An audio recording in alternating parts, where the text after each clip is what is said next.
Welcome to The Jewel Show, where we explore how to create more meaning, more fun, and more impact for you and your family. I'm your host, Jewel Siebert. Hello, my friend, and happy end of 2020. Holy moly, can you believe it is almost 2021? I'm still dumbfounded.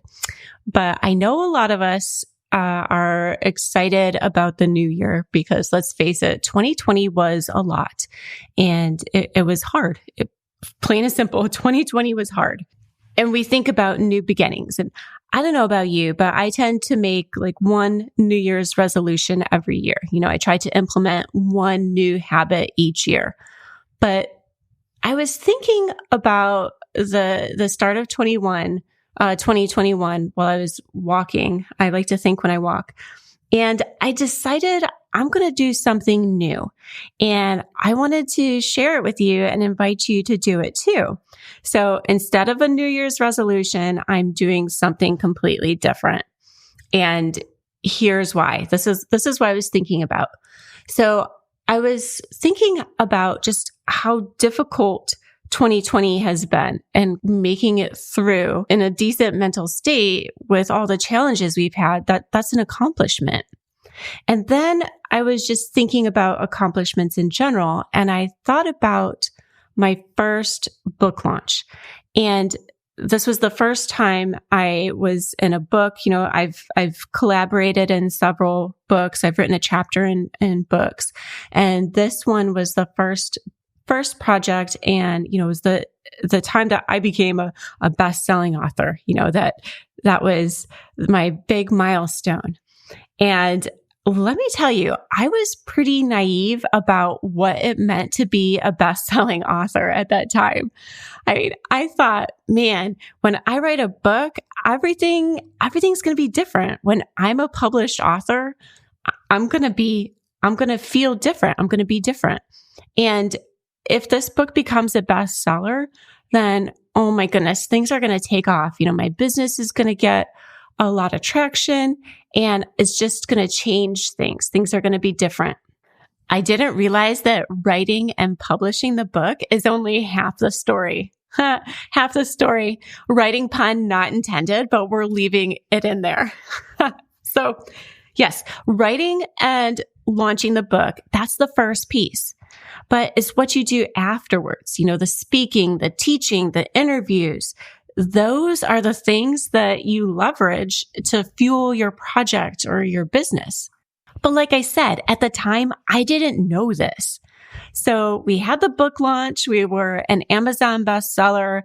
It was awesome. And I celebrated and went to bed.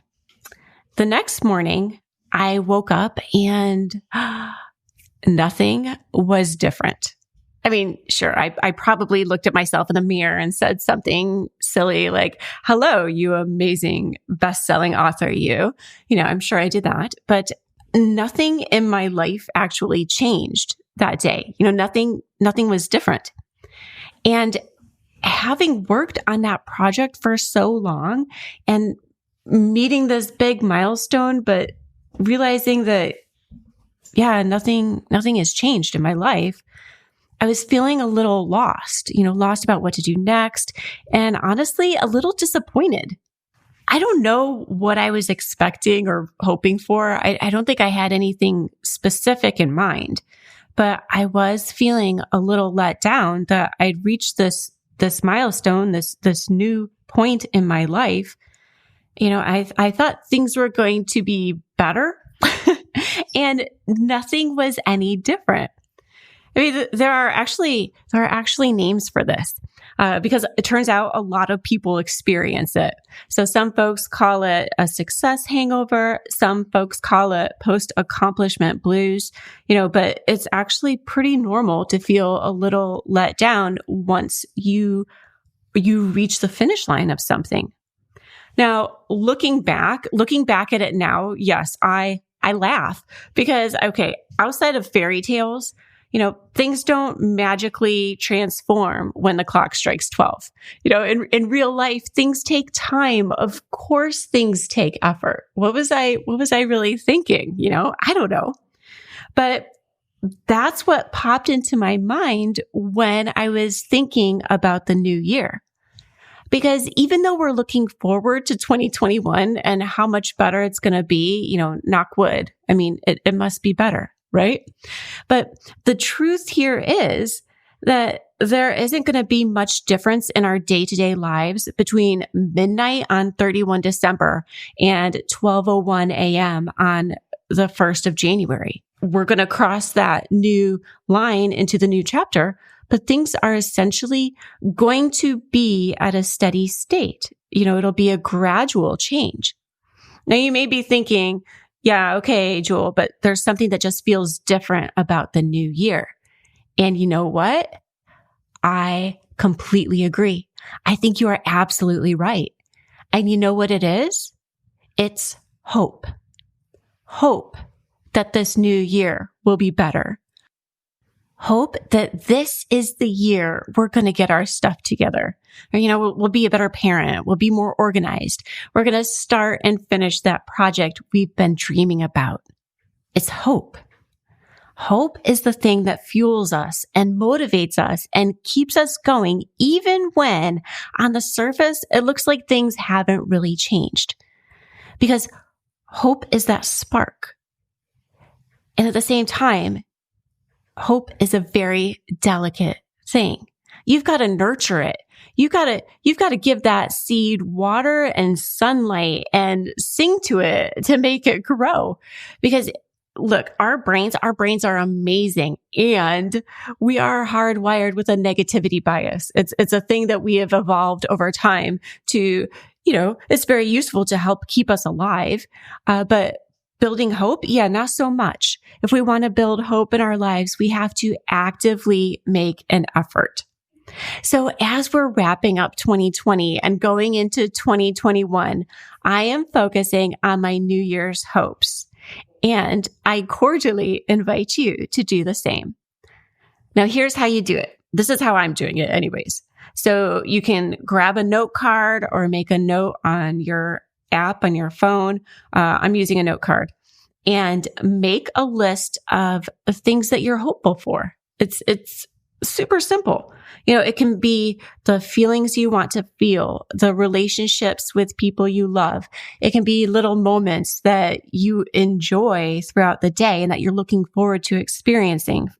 So for me, my hope list has ease, loving kindness, laughing with my family and friends, seeing beautiful flowers, watching the sunset and cotton candy clouds, and that feeling that I get just looking at the stars.